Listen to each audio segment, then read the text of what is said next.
Queridos amigos, reciban un cordial saludo. Les habla por esta vía William Mendoza.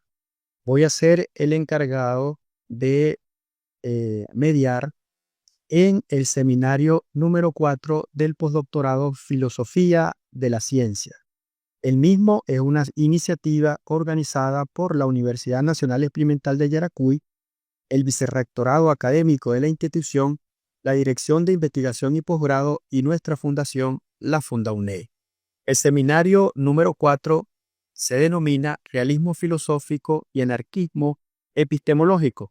En el mismo estaremos disertando y generando un diálogo fecundo, y eso aspiro, sobre la obra de un filósofo de la ciencia bastante importante en el periodo contemporáneo llamado Paul Feyerabend. Es importante siempre cuando nosotros iniciamos una actividad buscarle un sentido a las cosas que estamos desarrollando, que estamos procurando, que estamos dialogando. Quisiera comenzar con una frase de Gastón Bachelard denominada "La ciencia es la estética de la inteligencia". Gastón Bachelard, en El espíritu que investiga, un libro bastante tradicional en el mundo de la filosofía de la ciencia y de la filosofía del conocimiento, nos dice o nos hace ese símil entre la ciencia y la estética, porque nosotros debemos entender que la filosofía para la ciencia debe permitir no solo establecer elementos cotidianos sobre aspectos de demostración o verificación que se pueden remitir a elementos meramente procedimentales o elementos meramente metódicos. La filosofía está allí presente para pensar a la ciencia como un tipo de saber, como un tipo de conocimiento que de una u otra manera nace de la inquietud humana, pero también ha sido de una manera u otra impactado por la misma transformación de esa existencia humana, en términos individuales como en términos colectivos. Cuando digo individuales, pues específicamente hago énfasis en la progresión cognitiva que ha tenido el ser humano en sus mayores estadios de evolución psicológica, biológica, incluso neurológica, pero también en ese elemento disparador de ese proceso de desarrollo como es la continua evolución y progresión de la cultura misma y de las sociedades donde él habita. Hay un lugar común en todo este proceso que tiene que ver con el nacimiento mismo de la filosofía. Nos los narra brevemente Luis Manuel Briceño Guerrero en su texto Mi casa de los dioses. Él dice lo siguiente: el ser humano se caracteriza por su capacidad para hacerse preguntas. Es un rasgo distintivo que lo diferencia de otras especies. Esta facultad de cuestionamiento no solo abarca preguntas sobre el mundo exterior, sino también sobre sí mismo, su existencia, su origen, su propósito y su destino. La búsqueda de respuestas a estas preguntas ha impulsado el desarrollo de la filosofía, la ciencia y diversas disciplinas que buscan comprender la naturaleza humana y el universo. Ese corpus de conocimiento llamado filosofía nace específicamente del continuum evolutivo del ser humano. Si nosotros partimos de ese concepto que nos brindó Juan Gessen en su texto Teoría del Conocimiento, al plantearse qué es el conocimiento como tal, desde el punto de vista fenomenológico, él nos dice el conocimiento es una relación especial que se produce entre un objeto y un sujeto. Y aplicado o tomando un poco un principio kantiano, nosotros podríamos decir que el conocimiento parte de una relación muy especial que se establece entre el ser como ente pensante y el fenómeno que ocupa las preocupaciones, las cavilaciones o las miradas del ser humano. Sea como sea, llámese objeto o llámese fenómeno, el último más aplicado a las ciencias humanas, a las ciencias sociales, y el primero más a las ciencias naturales y las ciencias formales, Lo que es innegable es la capacidad innata que el ser humano tiene para hacerse preguntas. Ya lo decía Aristóteles en algún momento, que nosotros estamos facultados con algo sumamente especial que nos planteaba esa inquietud de hacernos preguntas. Él le colocó el nombre de intelecto. Y Emmanuel Kant, en su crítica a la razón pura, establece también esa capacidad que tiene el ser humano para clasificarlo todo, para hacerse preguntas, las cuales de una manera se concilian entre lo a priori y lo a posteriori. ¿Qué les quiero decir con esto, compañeros? Que la filosofía, como cuerpo de conocimiento, abarca ese proceso de interpretar la realidad y de búsqueda de la verdad. Ese proceso ha sido continuo. Si nosotros quisiéramos definir, y me atrevo a hacerlo brevemente, lo que es el conocimiento, pues nosotros tenemos que afirmarlo así de manera muy llana. Bueno, el conocimiento es un proceso por medio del cual el ser humano intenta o busca la interpelación de la realidad para establecer una verdad. Y el establecimiento de esa verdad lo hace de manera primaria a través del uso de sus sentidos y luego a través de un razonamiento sistemático. Lo que comenzó, y es natural que nosotros lo hagamos porque es un proceso biológico, el hecho de que interpelemos una realidad y a través de nuestros sentidos elaboremos percepciones y luego de esas percepciones hagamos representaciones, pues esas representaciones se agruparon en primera instancia en un corpus de conocimiento llamado filosofía. Ese amor a la sabiduría nos llevó en primera instancia como seres humanos a hacernos preguntas sobre el mundo que nos rodeaba. ¿Por qué existe el día? ¿Por qué existe la noche? ¿Por qué existen las corrientes de agua? ¿Por qué existe el fuego? Esa inquietud del ser humano de preguntarse y hacerse preguntas sobre esto nos lo llevó a generar en primera instancia una, una visión del mundo llamada cosmología. Y esa cosmología fue abordada en primera instancia por todos los presocráticos. Pero el asunto no quedó allí. El asunto no quedó en los aportes de Tales de Mileto, en las posturas de Heráclito, en las posturas de Parménides y de Anaximandro y de todos los filósofos presocráticos, sino que eso fue desarrollando porque es una dinámica misma del ser humano. Luego fuimos haciéndonos preguntas sobre las formas y el porqué de las formas. Aristóteles incluso propuso una primera ciencia que estaba basada en buscar las causas y cuyo principal método era la observación para la reflexión. Se produjo la estética para interpretar no solo el porqué de la existencia de las formas que nosotros capturamos a través de los sentidos, sino la esencia de las mismas, el fondo de las mismas, el porqué de su existencia, la lógica, la teología para explicar lo trascendente y muy especialmente con interés en este seminario, la noxiología. ¿Por qué? Porque luego del ser humano establecer esas primeras explicaciones o esos primeros discursos sistemáticos sobre el cosmos, sobre su relación con el cosmos a través del discurso ontológico, sobre lo trascendente a través de la teología, sobre la comprobación de una supuesta verdad a través de la lógica, surge la noxiología. Y surge la noxiología porque ya hay un aquilatado número de aportes de distintos filósofos que hacen necesario que el hombre se haga la pregunta, bueno, ¿por qué yo estoy facultado para interpretar el mundo? Y ese facultado para interpretar el mundo nos llevó a generar una disciplina o una subdisciplina de la filosofía que se encargara exclusivamente de preguntarse qué es el conocimiento, de dónde proviene el conocimiento y si es posible generar conocimiento. Esas preguntas iniciales nos acompañaron durante todo el recorrido del nacimiento de la filosofía misma, con los presocráticos, con los socráticos, con la escolástica, y propiamente la misma siguió acompañándonos con el principio de la modernidad.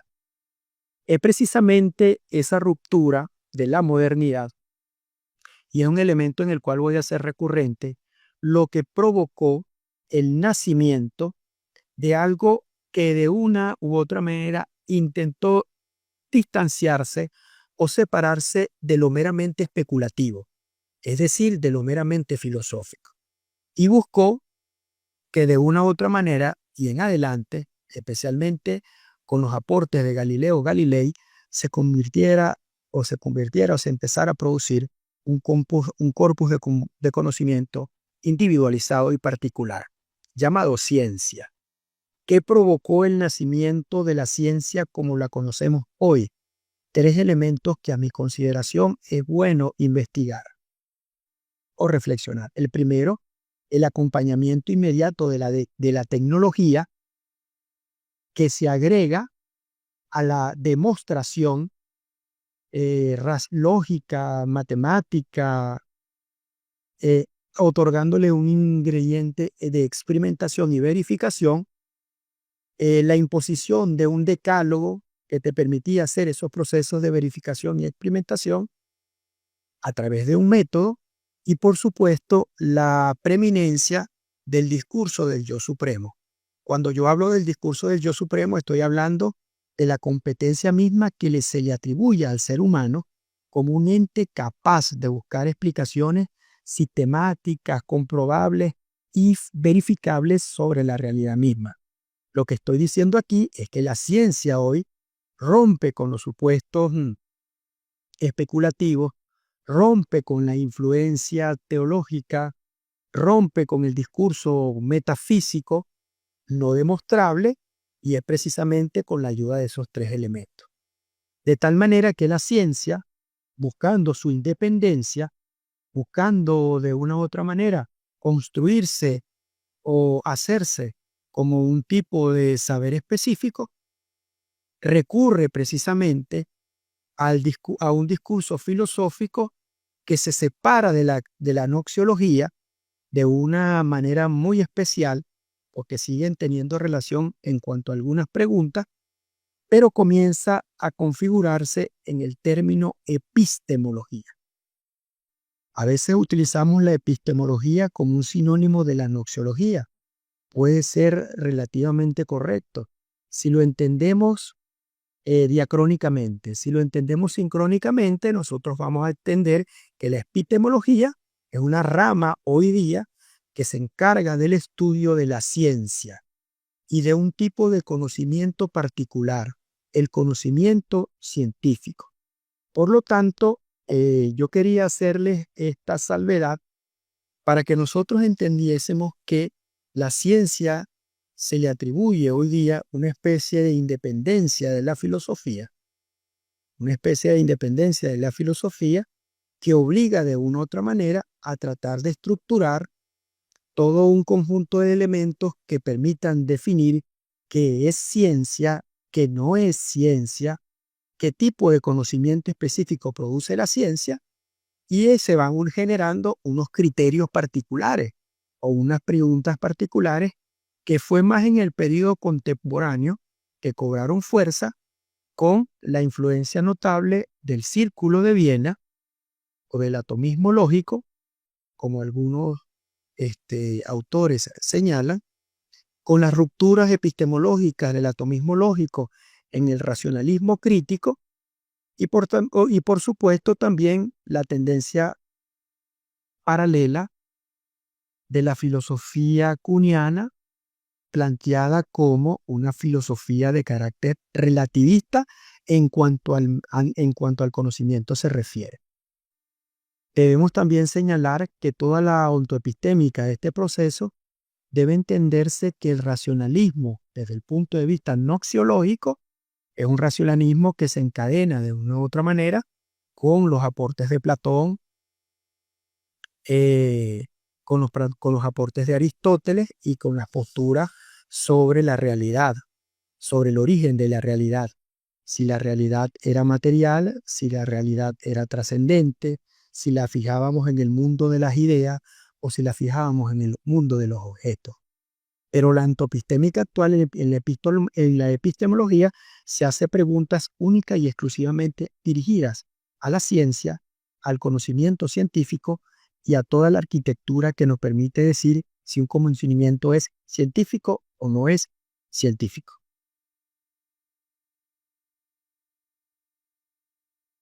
En ese sentido, nosotros nos vamos a ubicar en la obra de un autor bastante controversial como lo es Paul Feyerabend.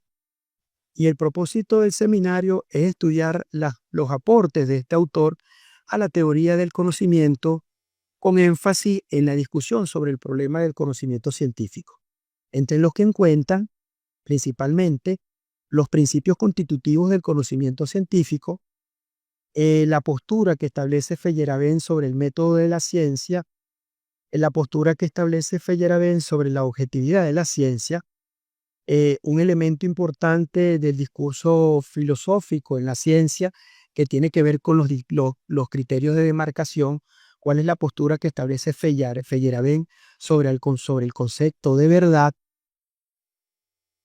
y sobre el concepto de falsedad, y por supuesto, al final, cuáles son las categorías que propone el autor, entre las que se cuentan la contrainducción como primer aporte de un texto o el texto más famoso del autor llamado Contra el método, la inconmensurabilidad, la ciencia como forma de conocimiento no superior a otros conocimientos y sus posturas bien particulares sobre la libertad del individuo. Esos elementos los vamos a tratar como contenidos o como elementos de forma y fondo, es decir, de conceptos y categorías propuestos por este filósofo notable de la ciencia y controversial de la ciencia llamado Paul Feyerabend. ¿Cómo vamos a abordar esos contenidos? Bueno, primero, como yo les he dicho, estableciendo que la noxiología y la epistemología se mantienen como espacios comunicantes con sus ciertas particularidades.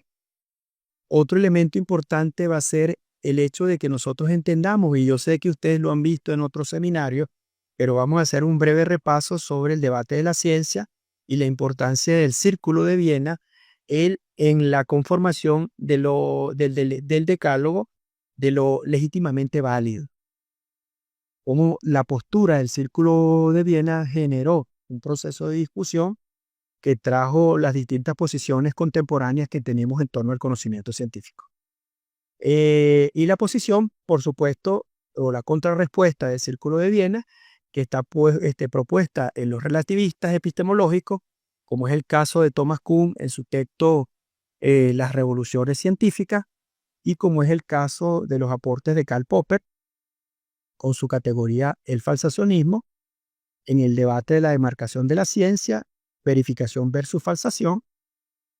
Una postura muy importante para entender la obra de Paul Feyerabend, que es la contrapostura del racionalista Imre Lakatos, y por supuesto ya aterrizar de manera última en el anarquismo epistemológico o pluralismo de Paul Feyerabend, propuestas y categorías. Se propone en el seminario el uso de material bibliográfico que ustedes cuentan en el campus virtual, material audiovisual como este. Yo voy a estar colocando en el aula virtual algunos videos para dar continuidad a cada uno de los contenidos que intento comunicar y dialogar con ustedes en el desarrollo de este seminario. Vínculo a textos originales de los autores, estoy hablando de textos originales que tienen que ver con el Círculo de Viena, que tienen que ver con Karl Popper, Imre Lakatos y por supuesto el texto del autor que nos ocupa, que es Paul Feyerabend. Un foro permanente que vamos a tener en el campus virtual que nos va a permitir hacer cualquier tipo de aclaratoria con mi persona, en la cual yo les pueda contribuir a aclarar sus dudas, pero también recuerden que tenemos una mensajería en el campus virtual que está abierta 24 horas al día, 7 días a la semana, donde podemos apostar para aclarar cualquier duda que tengan y en la cual yo humildemente pueda aportar de una u otra manera elementos a aclarar dudas que se puedan presentar en el desarrollo del seminario. Esto se plantea como los recursos didácticos del mismo. En cuanto a las evaluaciones, nosotros vamos a tener 4 evaluaciones.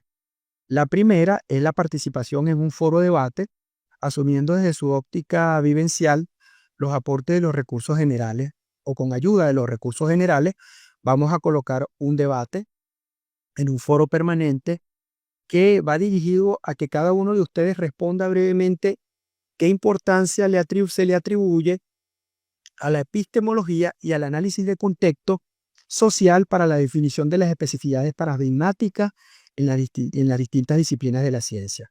Eso tiene un valor de 25%. Y las otras 3 evaluaciones van a ser unos escritos que les voy a pedir, por favor, sean escritos breves. Yo les estoy hablando de 2 cuartillas máximo en tamaño Word, Office, en letra Arial número 12, a espacio y medio, donde yo quiero recoger sus impresiones y su postura en torno a 3 preguntas que creo que tienen un hilo conductor y que están relacionadas con la primera. La segunda pregunta sería ¿por qué es importante el estudio del atomismo lógico en el discurso epistemológico contemporáneo? La tercera pregunta, ¿qué influencia generó la postura racionalista de Karl Popper e Imre Lakatos en las tesis del anarquismo epistemológico del Paul Feyerabend? Y por último, ¿qué aportes encontramos en la propuesta de Paul Feyerabend para el debate actual sobre los problemas del conocimiento científico en las ciencias formales, naturales y sociales? Esas van a ser las evaluaciones del seminario. Es necesario evaluarlas para que nosotros de una u otra forma podamos, de una u otra manera, presentar un elemento, digamos, procedimental de todo acreditable que es la presentación de las calificaciones. Pero en realidad para mí es lo menos importante, lo importante es que nosotros podamos generar un escenario de diálogo, que podamos entender algunos hilos conductores de la filosofía de la ciencia, que entendamos que la ciencia, la filosofía de la ciencia es el templo donde pueden reposar las distintas posturas científicas. Entendamos también que la ciencia es un producto humano, es elaborado por los seres humanos, no es perfecto, es perfectible como cualquier elaboración humana, y que en el periodo contemporáneo los autores que ustedes han visto durante todo el desarrollo del postdoctorado en filosofía de la ciencia tienen que ver específicamente con la importancia medular de la ciencia para la vida del hombre hoy y de, por supuesto, buscarle una lógica y sentido a ese corpus de conocimiento. Yo estoy completamente a la orden. Recuerden mi nombre, William Mendoza. Estamos en contacto.